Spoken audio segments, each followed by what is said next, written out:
সকালবেলা উঠলে একদমই কোনো কাজ করতে ভালো লাগে না, মানে রুটি বানানো, পরোটা বানানো, ঘরের নাস্তা বানাতে একদমই বিরক্তি লাগে। তো কি আর করা। আসসালামু আলাইকুম, আবারও আপনাদের মাঝে ভিডিও নিয়ে চলে আসলাম। সকালবেলা উঠলাম, উঠে একটু হেঁটে এদিকে সেদিকে হাঁটলাম। হাঁটে সকালবেলা তো কিছু খাওয়া লাগে, সকাল সকাল উঠলে দেখা যায় মুখ ধোবার পরে খিদা লেগে যায়। তো এখন আপনাদের ভাইয়া বলছে নাস্তা বানাতে, আমি বলছি নাস্তা বানাবো না, বাইরে থেকে নিয়ে আসা। তো পরোটা নিয়ে আসছে, বাসার সামনে দোকান যেটা ছিল সেটা থেকে পরোটা এবং ভাজি দিয়ে খেলাম। এটা আমি বাসা তৈরি করলাম, ভাজি, বাঁধাকপি ভাজি, আলু, গাজর, মটরশুঁটি দিয়ে খুব মজা করে এটা ভাজি করলাম। ভাজি করে ওইটা খেয়ে, মানে চা, পরোটা এবং চা খেয়ে, ভাজি দিয়ে খেয়ে তারপর চলে আসলাম কিচেনে। কিচেনে আসলাম আজকে একদম একদম সহজ, মানে যারা একদম সবাই যেন কোরমা করেই বানায় খেতে পারে, আজকে ব্রয়লার চিকেনের কোরমা বানাবো। তো কোরমাটা কীভাবে বানাই পুরো রেসিপি জুড়ে সাথে থাকবেন আশা করি।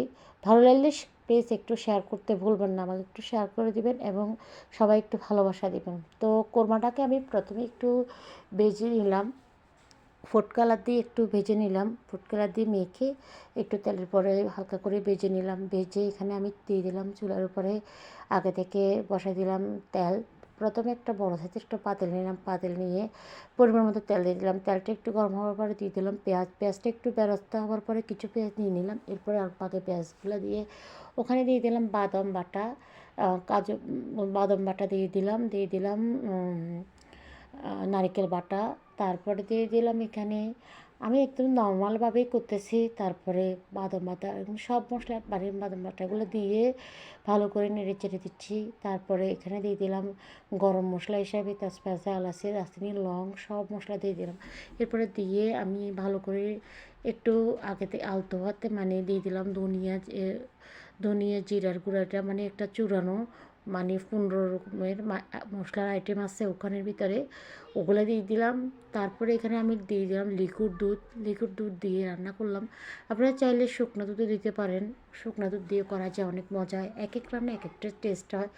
তারপর আমি এখানে দুধ দিয়ে দিলাম। তারপর দিয়ে দুধগুলো একটু ভালো করে সেদ্ধ দেওয়ার পরে, মানে একটু ভালো করে কষানো ভালো করে হয়ে যাওয়ার পরে দিয়ে দিলাম ব্রয়লার চিকেনগুলো দেওয়ার পরে আমি দিয়ে দিলাম এখানে শুকনো দুধ এবং একটু হালকা চিনি এবং কাঁচামরিচ দিয়ে দিলাম, দিয়ে একটু নেড়ে চেড়ে দিলাম। তারপরে এর আগে আমি দিয়ে দিলাম পানি দিয়ে দিলাম। আপনারা চাইলে কিন্তু পানি না দিয়ে পানির উপরতে লিকুইড দুধ দিতে পারেন বা শুকনো দুধকে গুলিয়েও দিতে পারেন, এটা কোনো সমস্যা নেই। মানে যার কাছে যেটা আছে সেটা একদমই নর্মালভাবে করতেছি।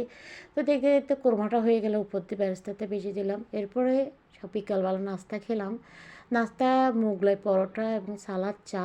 তো কেমন হয়েছে ভিডিওটি সবাই কমেন্টের মাধ্যমে জানাবেন। আজকের মতো এখানে বিদায়, আল্লাহ হাফিজ। সবাই লাইক কমেন্ট ফলো দিয়ে আমার পাশে থাকবেন, আমাকে ভালোবাসা দিবেন।